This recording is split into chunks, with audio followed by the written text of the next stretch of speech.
Welcome to another Wednesday night edition here on the Rock Pile. I'm your host, as always, the coach, Rocky Crigliano, and tune in every Wednesday night at 8 o'clock. You can watch us live on YouTube, and you can also watch the show live right here on Facebook. I want to make sure I give a special thank you to last week. Dave Spragula joined me, and we talked about the Rome Sports Hall of Fame. Dave had a great following last week, well over 2,300 views. Just on Facebook. And I said to Dave last week, and I'll say it again, the Rome Sports Hall of Fame is the best kept secret in all of New York State. So thanks to Dave. We'll get Dave back on again as well. So tonight, I always say the Rock Pile is where dreams become reality. I talk to business owners and entrepreneurs about the ups and downs starting a business. And tonight's a special guest as well, a great hidden gem in Utica, right at 53 Franklin Square down in Utica. And I'm going to bring him on. He's been anxiously awaiting to come on with me. I told him I'll go easy on him tonight. I'm going to bring on Doug Allen Leonard. Let's see if I can get Doug on here. Let's see. There you are. How's it going, my friend? Good. How are you? Not too bad. I didn't screw this thing up, so I got it right for a change. So how we doing tonight? I'm good. How are you? Not too bad, not too bad. It's I love my Wednesday nights. My Wednesday nights are like my time to get away and just kind of kick back and talk, which is what I like to do. But the best part about this show, Doug, is I get to talk to a lot of business owners. I get to talk about, hear their stories of how people got started, the many challenges that you business owners face, especially right now during the COVID times. So that's the fun part of Wednesday nights. But why don't we start for our listeners and viewers tonight? Why don't you talk to us a little bit about how you got started? So essentially, I worked in corporate healthcare management for 14 years, and every year the company kind of downsized departments, and I think I went through 6 or 7 downsizings, and the last one that they had a couple of years ago was my entire team on the chopping block. So when I left there, it's nothing that I did wrong. You always feel like it was you, and then you're kind of like, okay, so it was an emotional exit because you didn't really expect it. I did very well at what I did, and my team loved me, and so you leave there, and then it's like, okay, what's next in life? And you sit down, and you're like, this is a company I thought I was going to retire with, and then your world comes crashing down. And Sure. I've always had a passion for baking, so I was like, I should start baking again, and I started doing it out of my house. And in the meantime, I was kind of looking for another job because I didn't know what was going to happen with this part of the baking. And I ended up getting another job at another company, and I kind of just was going through the motions and felt kind of like empty and didn't really want to do that. So it kind of fueled my drive to want to get this business off the ground. And I started out of my house, went through the proper channels for permits, and the health department came in and inspected, and I did all of that stuff. And conceptually, that's where Bite Bakery and Cafe was born, out of my loft in Franklin Square, not in Franklin Square, Bag Square, down by the train station. So I was very persistent with it. I had tasting parties. I invited people. People placed orders, weddings. I did a couple weddings out of my tastings, and I think in under a year I did about 2,000 orders out of my Wow. IKEA home oven. Yeah. It got so crazy, and it got to a point where it was like, I can't manage this anymore out of my house. I need to do something. So in the meantime, while I'm doing this, I applied to another company, and I got a better job doing back kind of where I was. And so I went through the motions of that. And then my partner was like, well, you should continue to work there, and then we'll open up a brick and mortar, and I'll work that, and we'll see where it goes. And I took the first couple days off to open up Bite when it was Bite. And I would say by the first day was we didn't announce it. We just unraveled the windows, kind of like opened it up. It was kind of just very trickle in, and we had this one guy that kind of sat here all day. And I said to my partner, I'm like, this guy has been here all day, and I think he's writing a review about us on our first day. He's probably from some big company, like writing a review. Well, we were getting ready to close at like 2 o'clock so we can kind of prep for the next day. And I was like, can I ask you, are you like a food critic? Like you're here? Because he ordered a bunch of stuff and he was just typing. And I'm like, I was nervous. It's like our first day. And he's like, no, I'm actually the cast director. I'm the director of the Broadway show, Jersey Boys. Oh, wow. So he's like, do you mind if I stay? I'm like, I'm going to be here until 7, 8 o'clock trying to get ready for the next day. And then he stayed, and then a bunch of cast members came in and we kind of fed them, stuff. And so that was pretty cool. Well, then the following day, it was just like we didn't staff it. Like it was just me, my partner, and one person we hired. Well, we quickly learned that needed to change. We had a line out the door for 2 hours. It was just very overwhelming. Here's two people that never really worked in this industry before. And I think at one point we looked in the window and I'm like, we got to hire people. And, I called everybody I knew, my best friend. I called my family. I says, I need you all to get here and I need you to get here now. Like, we got to figure this out. And immediately after that day, we made it through, but ended up hiring a significant amount of people. I think all in total at our top was 20 staff members between the bakery and the kitchen. So we did that. And then, as time progressed, the business did extremely well. The food was a huge part of it. The bakery part, it's had its trials and tribulations. It was busy. We went through a time period. We were just trying to figure out, because we do everything from scratch. So it was like literally testing recipes to make sure that they're going to last, that they hold their flavor. So we've had our share of good and we've had our share of bad. Like we've gotten bad reviews for things that we have done, and we've learned from that. And at this point we're in a position where we know what we're doing, and the product's much better now, and we have a good control over it. So as time progressed, that went on, and then we decided we had an opportunity to open up in Old Forge, New York. And that wasn't going to be, at first we were like, should we call it Bite? But we were like, well, we don't want people to think that the Bite is the same as in Utica, where we have this full menu with breakfast and lunch. So conceptually, it's just like a bakery that was designed as a grab and go. We didn't really did it like full dining, and we're serving, the full breakfast menu, and we kind of scaled it down. And I'm like, well, why don't we call it Wisk Baking Company? And that's what we did. We kind of just went into it and rebranded this whole thing up north that was a bit of our touch, but also touched upon the nature of the Adirondack Park and Old Forge is, Sure. The woods, and we have a modern geometric deer on the wall, and just made this space up there that, it's absolutely beautiful. I love it. And then it just got to a point where we're like, we have two different businesses. We're doing two different taxes. We're doing two different boxes, two different brands. And we just got to a point where we're like, we need to decide, are we going to make it all Bite, or are we going to just make it all Wisk? And I loved Bite. I loved the aesthetic of it. It was the red brick and all of this, but I feel like it's kind of like when you get your first apartment, you decorate it, and then as you get older, you look at it and you say, wow, look at my style at that time. And, we evolved as people, and we're like, we wanted to rebrand Utica in terms of kind of a reflection of up north. So they were more, you have two places that are the same. And that's when we went back in October and rebranded here Bite, and reopened it as Wisk in Utica.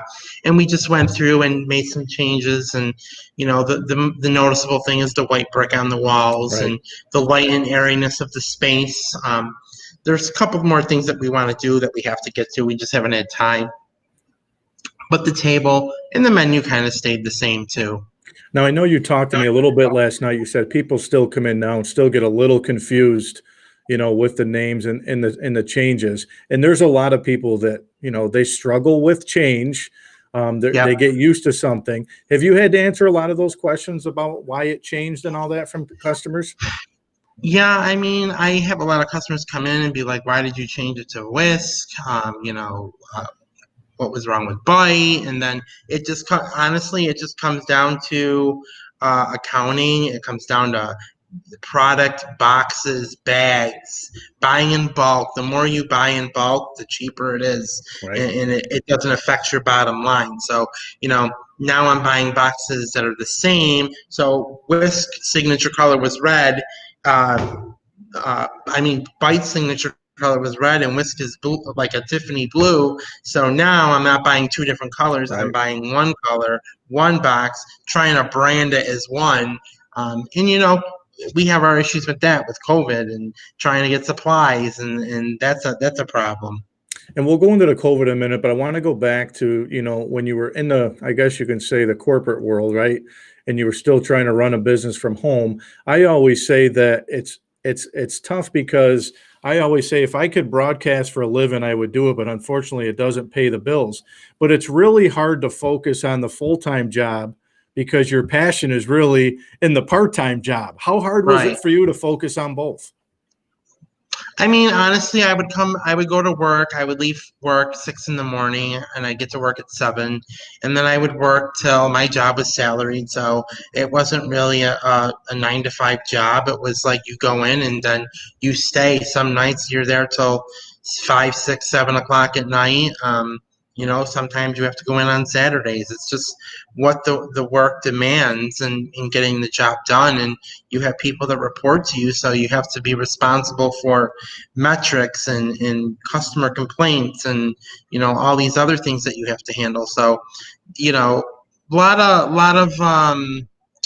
sleepless nights. Mhm. I think that I had the drive to do it. In hindsight, it's like that was exhausting. But when you're passionate about something and you want to do something, it's important to give it your all. Whether you come home at 2 o'clock in the afternoon and you get ahead, or you come home at 8 o'clock and you still have a ton of work to do. Right. There was many nights that I went to bed 3, 4 in the morning, but I had an obligation to get the orders that I was pushing plus my work that I had to do.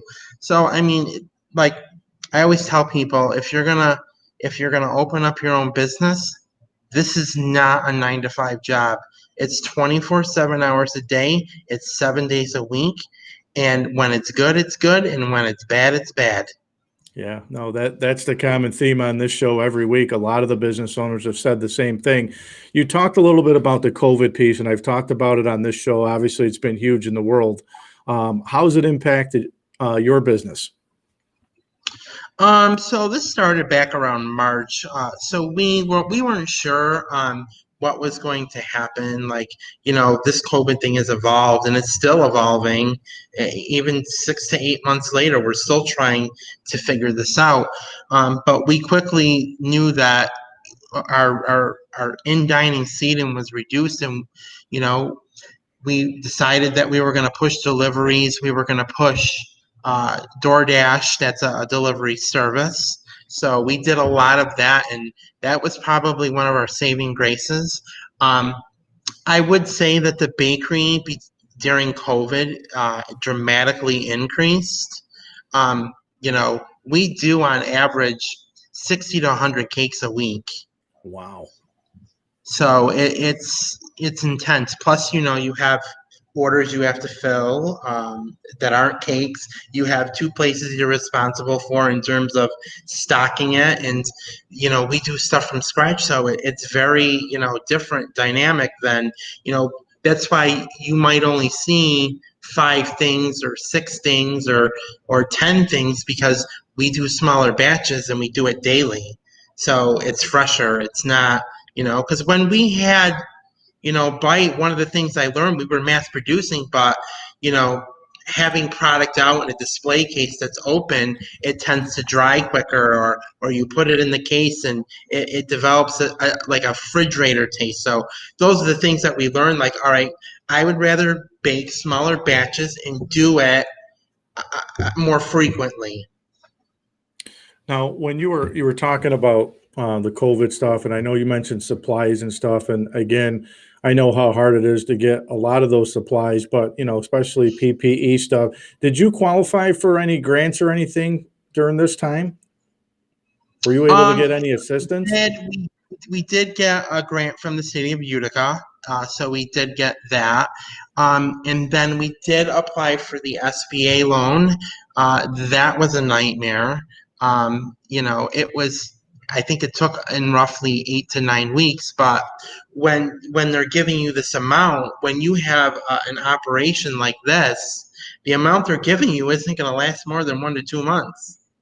So it quickly gets dissolved, So it's one of those things like, luckily for us, our our nail in the coffin, so to speak, was when the 5S project took place. It's going on 2 years now. Yeah. Um, uh, they literally cut us off completely. Front of the business as a major electrical unit, we were shut down for 2 months. People couldn't access the front. Then you have the back, the other electrical unit for downtown. They shut that off, and then they decided, hey, now we got to close both spots. Oh, So we had no traffic coming in. And then they said, you know what? We're going to cut off 5S and the amount of traffic that's coming through there, that you've lost your business. So we lost 66% of our business from wow. this construction that they're doing out here. And my accountant, I went to her and I said, this is the situation. She says, you need to get rid of people. She says, because if you don't, you have to weather the storm.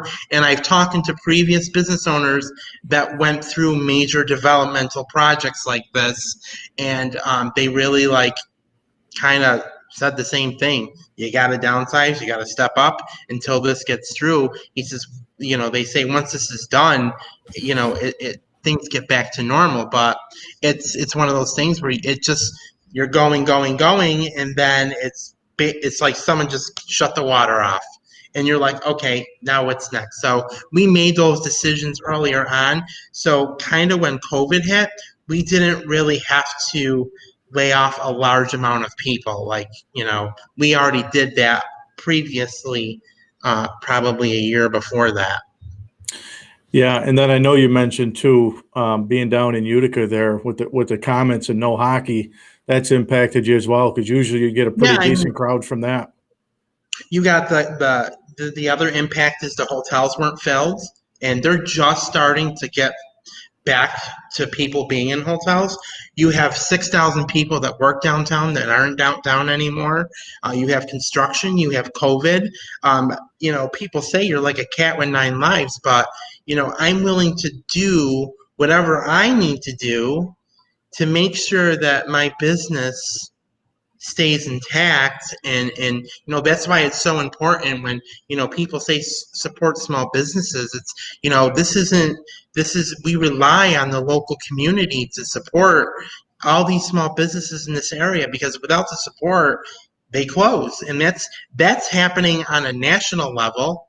And if we don't get back to where we are, or we don't get more assistance from the government, there's going to be locally an impact where you're going to see small businesses close and they can't survive. Yeah, and I was just going to ask you that, Doug. My cousin owns a restaurant down in Brooklyn, and he's been shut down this whole time. And he's saying, I don't know when I'm going to open back up again, if we're going to open back up again. Right. And obviously, you put some money aside, but nobody can predict that this COVID would have happened. Right. Was there ever a time you sat down and say, you know what, I may not be able to open again. This might be it. Did you ever have that panic attack where you sat down and said that? Yeah, it's like I said, this being in business is like a roller coaster. One day you're like, everything's fine. The next day it could be you're in mass panic mode. Prime example, I will tell you, 2 Fridays ago, I was here working and it was dead. I mean, dead. We only had 2 customers in a day, and I had ended up running out to go someplace, and I'm like, what is going on? So I go out and come to find out all traffic on the boulevard, westbound, eastbound, and northbound, were down a 1 lane. Traffic was backed up. Oh, Everything was blocked off. The front of the cafe was blocked off. I'm like, that's why we're dead. Like, that's why no one's coming down here. So it's tough. It is tough. And I've talked to other business owners that experience the same thing that we're dealing with. and the other thing that I like to talk about too is, social media has had such a huge impact on businesses and just over in technology, period. I mean, years ago growing up, we didn't have Facebook, we didn't have Twitter, we didn't have the Instagram. We weren't able to do meetings like this. Every meeting that I do now is either a Zoom meeting or GoTo or something similar. And a lot of business, you can do some free advertising, on the social media platforms. Have you taken advantage of a lot of the social media? So I would say because we have the bakery and we do the cakes, our huge platform is Instagram. We have 8,000 people that follow us Wow. on Instagram. So I use that a lot in terms of, being the driver to promoting the business. But now I've got it so where when we had Bite, we couldn't rename the Facebook page, so we lost 15,000 followers. Wow. So we had to create a new page. So essentially, we had to start a new Wisk page for Utica, and we're getting up there. I think we're at 3,000, but I now sync it so if I'm posting on Instagram because that's my primary, that mirrors over on Facebook. And you're right, social media is basically a free form of advertisement.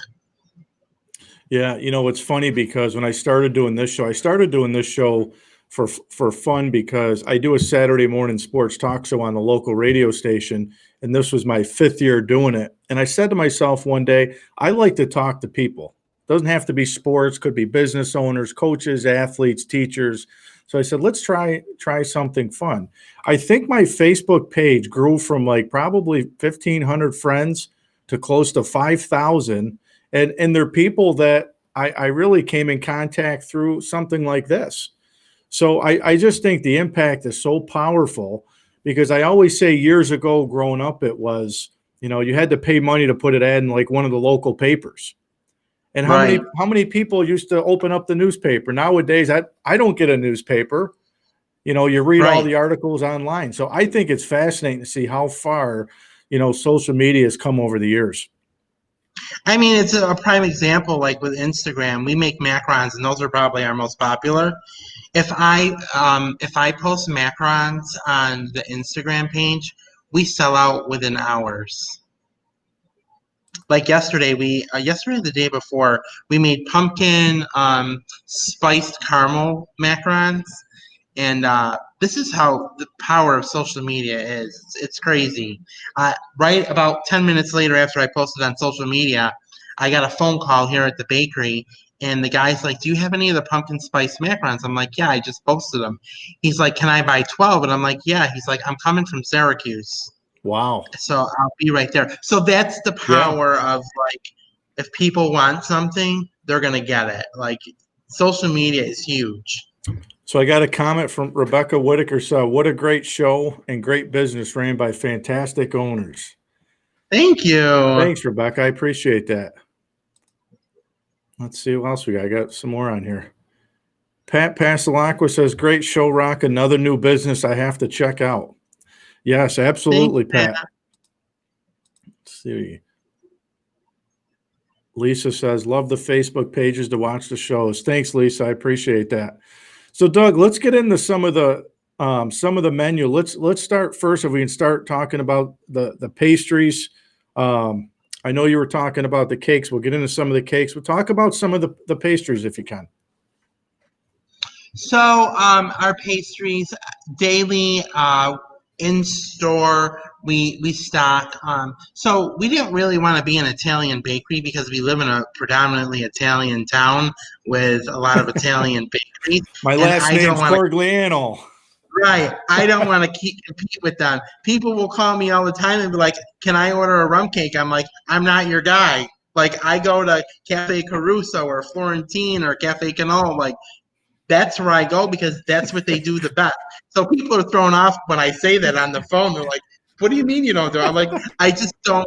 I don't want to take something that's a staple and not make sure not that it not be 100% the Makes best it can sense. be. Yep. And I don't want to, that's not my intentions is to be an Italian bakery. I think for us, it was more or less, we wanted to bring products like, you know, cakes, croissants, muffins, scones, cookies, macarons and cheesecakes and things like that that are more of an American style or side and bring that in terms of tarts and all these things that we do. But like I said, our biggest thing too is just the cakes. We do all different sorts of cakes. We do wedding cakes. One of the cakes that we did was for, he was the head of national security at the White House. So we did a wedding cake for them. But the cakes is huge for us. And, we're constantly evolving, trying to, figure out what the customer likes. And as the seasons change, like in the summer, we do more things with fruit and like lemons and stuff like that. What do you think the most popular pastries are? What do you sell the most Uh, of? The most popular are French macarons are number one. Our cheesecake would be number two.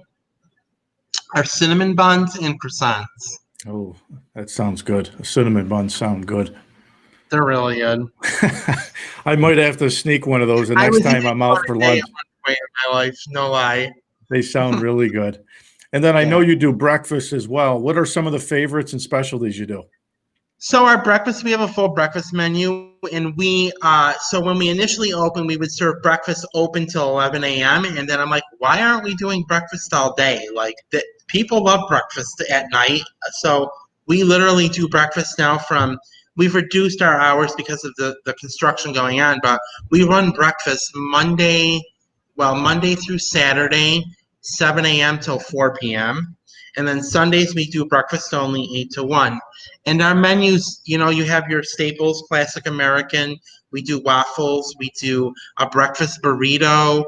We do an avocado toast with Utica grind crushed red pepper. Um, we do banana Foster French toast, which is my favorite. That sounds We do good a too. caramelized banana on French toast. It's delicious. So yeah, we have quite omelets are huge. We do those.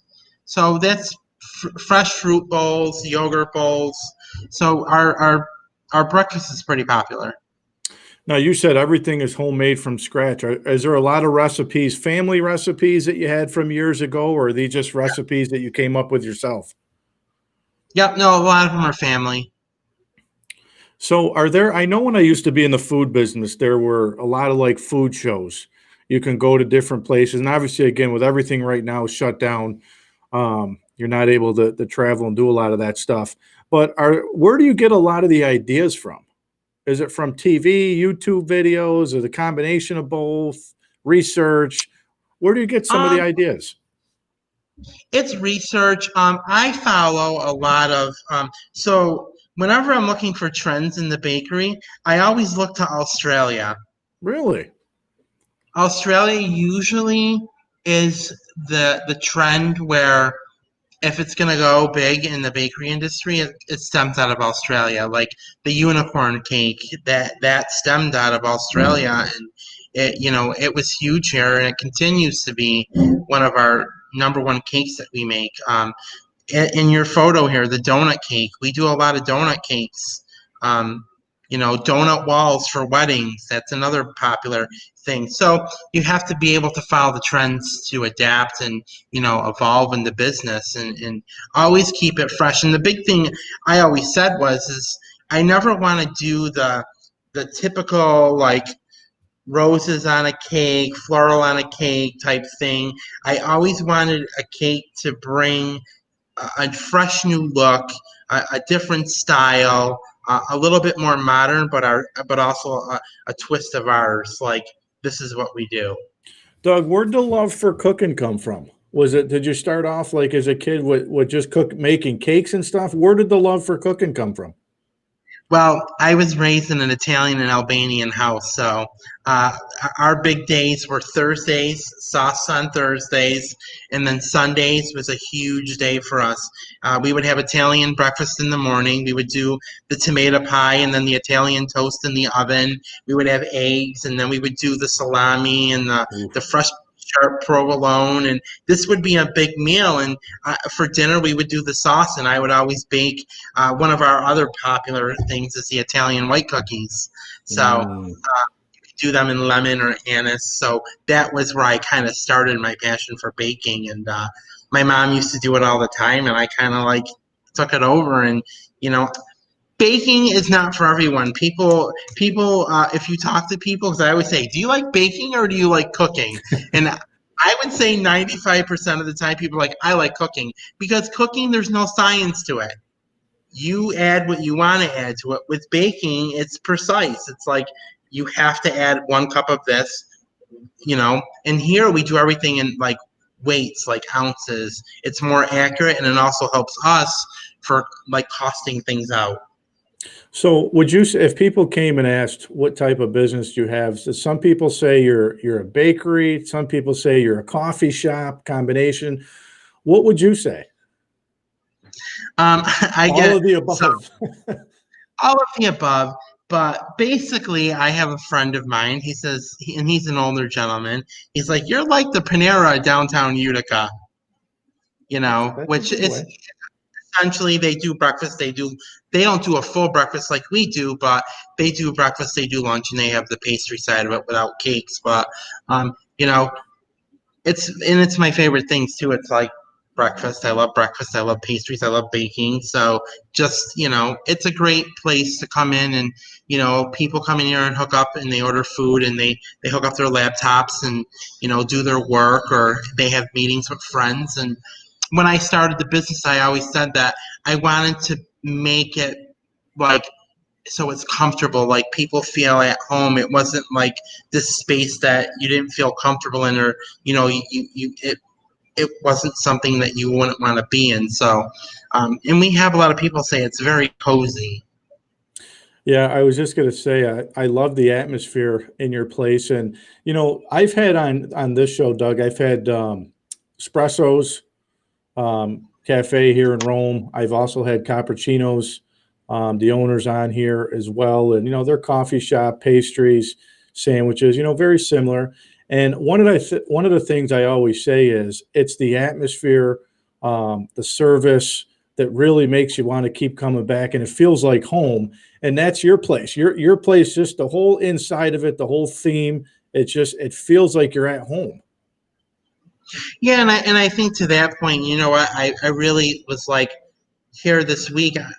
Last week I was sitting here and I'm like, when you go to places in Utica, obviously in the Rome area, there's this resurgence of or rebirth, if you want to say, is all these things that are happening, development, and the nano center and the hospital and this other place across the street, and there's going to be a lot more development downtown that's going to happen. I truly believe in the course of the next 5 years, downtown Utica is going to dramatically change and look very Mhm. different than what we were used to, growing up in my age group.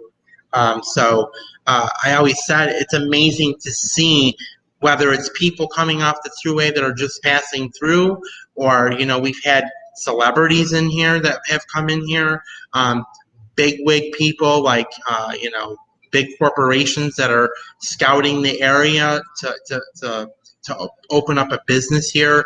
Major companies like Tractor Supply and Cree, these people come in this place, and that makes me feel good because this type of atmosphere, whether it's us or Utica Roasting or all these places downtown, or Mhm. this is part of why it's needed because people like this. Yeah, and I'm doing this show tonight from my office here up on base, and the base Griffiths has just gotten bigger. There's Yeah, hotels I down mean, here now. Orgel, the big distribution centers going up. There's two beautiful um, apartment buildings going up, which are huge. Apparently, there's going to be some restaurants in there. I mean, it seems like it's booming again down here. well, yeah, and people always say, "Oh, the base is dead." The base never died. There's Oh, always been like activity, and I drive through there to go to my brother's, and I go through there, and every time I go through there, there's something new. mhm. Whether the roads that they redid or a new building, it looks beautiful, and it's really something to be proud of. I remember in the food business, and you'll know this a lot better than me now, but the margins were so small that, a lot of when I first got into the food industry and I was working with a lot of business owners, they would explain to me and say, Rock, you don't make a lot of money in this business. Look how small the margins are. Are the margins still really, really small? Yeah, I mean, look at you got to have a passion for what you do. We're not millionaires off of this by any means, and like I said, every day could be different depending on what's going on in your life. And you have to, not only do you have to manage the business, you have to have responsibility for employees, but you also have to make a living off of this so Right. you can live. And it's kind of like, people come in here and be like $3 for a cupcake or something. And it's kind of like, there's a lot that goes into this: insurance, payroll, lighting, all these things that we have to that fall into that piece. So it's the margins aren't that big, and I honestly, unless you're a chain and you have multiple Right. locations, when I say multiple, like 5 plus, is only when you're gonna make Sure. like your money, like your big money. So it's one of those things like, and then you have things that happen along the way, construction, COVID, and all these things that you have to deal with. Did you ever think, was there a time, when you got involved in your own business like this, you said, just not gonna work, not for me. There was one time, but like my mom's like my best friend, and I go to her and I confide in her a lot of what goes on, and she's like, "This isn't who I raised. You're a strong person. You're very adamant on what you want. You have a vision, you have a dream, and you need to carry it through." And like I have another friend that's older, and he's been in the downtown area for 40 years with his business, and he says, you have to stick this out, you have to write it out. He's like, this is going to be so huge. You're going to be part of something much bigger than what we know of right now. Like, this, you have to ride this out. And I'm a very like persistent person. I'll do whatever I have to do to protect this business and bring this to the people every day. That's what I'm here for. Any changes, any news, any future endeavors on the horizon for Wisk? So, we constantly sit down and kind of look at what we want to do um, as a brand. And right now we work on, so we've developed our own ADK s'mores kit. I'll show you. This is our box. And Oh, basically, okay. we sell these, and we make everything in it: the marshmallows, the graham crackers, the chocolate. Everything is made from scratch, and we sell these kits. And we do a bigger kit and then we do a smaller kit. We sell them in both locations. So our goal is to get them online and start selling them online. We also do a lot of these. We have a big order actually going out this week to a major corporation that's doing it for all their employees. So this is one of the things that we're working on. Um, Two other things that we're looking to do, and that's the other thing with business: you can't have just one revenue stream, you have to have several in order to survive and do it. So one of the big things that we're looking to do and are working through the motions now is getting our macarons to sell online and ship out both domestically and internationally. And we're also looking at getting like our Italian white cookies are very popular. And when I started the business out of the house, I sold them at certain locations and they would always sell out. So that's another goal for me to get those back into stores and, just trying to work out those logistics. So those are the immediate things. The near future things is once we get beyond this, my goal is to have 5 locations. Ooh. And so, I always look to social media for analytic and data and, people that come in when I take out ads, things like that. Those are all the things that I look at in terms of where I'm going to open up next. And it will happen, just not right now because we have to figure out what's going to happen with COVID and everything that's going on and kind of get back on track in Utica when all this construction, we have the hospital we're dealing with right now. Right. They're slated to have the metal work done, I think, by spring. So, Doug, let me ask you this. So let's say I'm a new business owner, comes to you with advice. What advice would you give somebody looking to start a business? Probably not during COVID. You probably don't want to start a business, but what advice would you give them? I would say just find your passion. Do something that you're passionate about. Take it and constantly perfect it. There's recipes that I've been working with for years that I constantly want to perfect and add to it and test it or change it or things like that. And like I said before, and I've talked to many students, whether it's the Utica College Business Department or MBCC in Rome, the culinary department. This is not a 9-to-5 job. When the fire alarm goes off at night and it's the middle of the night and you got to come here, you got to get up and you got to go. If a staff member calls in and you got to go in the kitchen and cook, that's what you're doing that day. And you might be doing, like we do 5 to 10 different jobs a day, like managing the business, meeting with vendors, meeting with the accountant, trying to get everything, smoothly going. So, if you're not willing to put in the work and realize that, we generally work, I mean, it's a little less now because of what's going on, but we were putting in 80, 90 hours a week. Wow. So it's like having a kid. That's what I can attest to that. So who are, I always ask this question towards the end of the show, but, there's been a lot of people that played a huge role in my life and, been motivators for me and that I've looked up to. Who are some of those folks for you that you've kind of leaned on? I know you mentioned your mom being your best friend, but who are some of the motivation role models for you?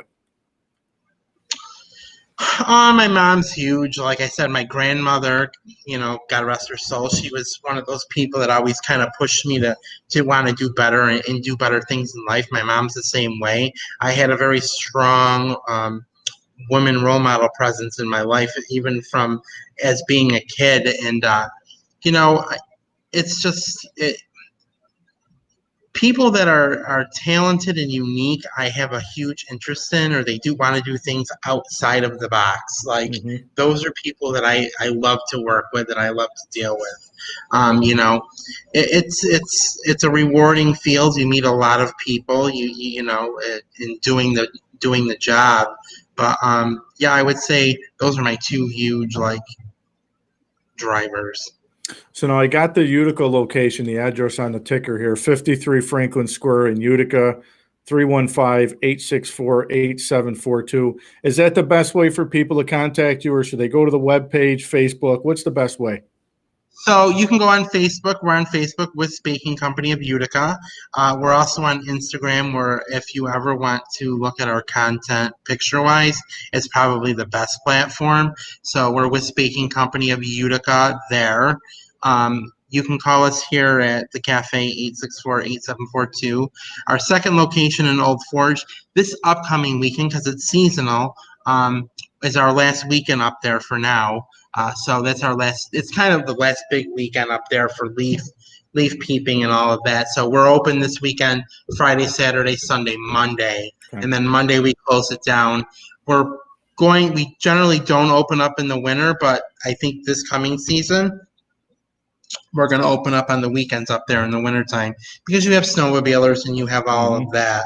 And that location is actually right next door to the big Old Forge hardware store, 117 Crosby Boulevard. It's in the old Al Nathan's Bakery. We went through and gutted it and renovated it. And that number up there is 315-732-WISK. If you can't reach us there, you can reach us down here in Utica. So listen, I'm going to be back in next week. Last time I got the chicken, I think I got a chicken salad wrap or the sandwich. What should I get next time I come in? I got to get a cinnamon roll or cinnamon bun. What should I get? My favorites are the most popular is the bangin' grilled cheese. It used to be the bite. We changed the name. That's our brioche bread. It's a grilled cheese sandwich with our bread onion jam that we put into it, and then we make our tomato basil soup from scratch. That's popular. The other one is our Pig Mac grilled cheese, which is my favorite. It's on our Texas toast, and we do Pig Mac with Sweet Baby Ray's barbecue sauce. We do our homemade mac and cheese with cheddar cheese, and we grill it. Oh, wow, that sounds and you good. eat it as a sandwich. And then our spinach artichoke is really good as well. All right, so I got a lot of selections. And Rebecca's saying that, let me see here, she tried something. Try the pulled pork, mac and cheese, grilled cheese. All right. I think that's going to be, I'm going to write that down here when I leave. I'm going to give that a shot next week when I stop out. I'll have to let you know when I'm heading out there. Well, listen, man, it's been fun. I'm glad I got a chance to finally get you on the show and learn more about the company, the business, and you're a true professional, man. I wish you nothing but the best. Thank you. I appreciate you having me on here. I really do. And I'll make sure I bring some more people from Bernie up here with me when I come out next time. I appreciate it. And thank you for everyone who attended tonight. Yes. I appreciate it. You got it. Well, listen, man, I appreciate it. Have a good rest of the night. Be good. Thank you. Have a good night. You too, buddy. Bye. So that was Doug Jonathan Allen Leonard, the owner of Wisk Baking Company in Utica, 53 Franklin Square in Utica, 315-864-8742. He's a true professional. He was so good to me. I came out there with some Bernie employees, and a great place to eat. And I mean it when I say it, the atmosphere is phenomenal in there. It's just like you're at home, and the service was fantastic. So I'll make sure next week I try something different. But thank you to Doug for coming on tonight. Next week, if you haven't been to Station 233, the Simple Bar, Bert Seymour, the owner, it's a brand new place that's opened up off at 233. It used to be the old Seymour's Diner. It is now Station 233, the Simple Bar. Bert's going to join me next week to talk all about it. I've been there a few times. Another place, great atmosphere inside, sandwiches. You want to go in there and have a few drinks, great friendly environment. Make sure to follow me on YouTube. Make sure to follow me across all social media platforms. I'll make sure I share this show again tonight. And again, I want to thank Doug Allen for coming on tonight. And a special thanks to last week's guest, Dave Spraglia, for the Rome Sports Hall of Fame. If you know anybody, any business owner, any entrepreneur, let me know. Reach out to me. I got some new businesses that people reached out to me on Facebook that I reached out to. Right now, I believe I'm into the end of November into December with the show. So if you have anybody that's interested, please let me know, and I'll be more than happy to get them on the show again. So again, on behalf of myself today of the Rock Pile, as I always say on Wednesday nights, the Rock Pile is where dreams become reality.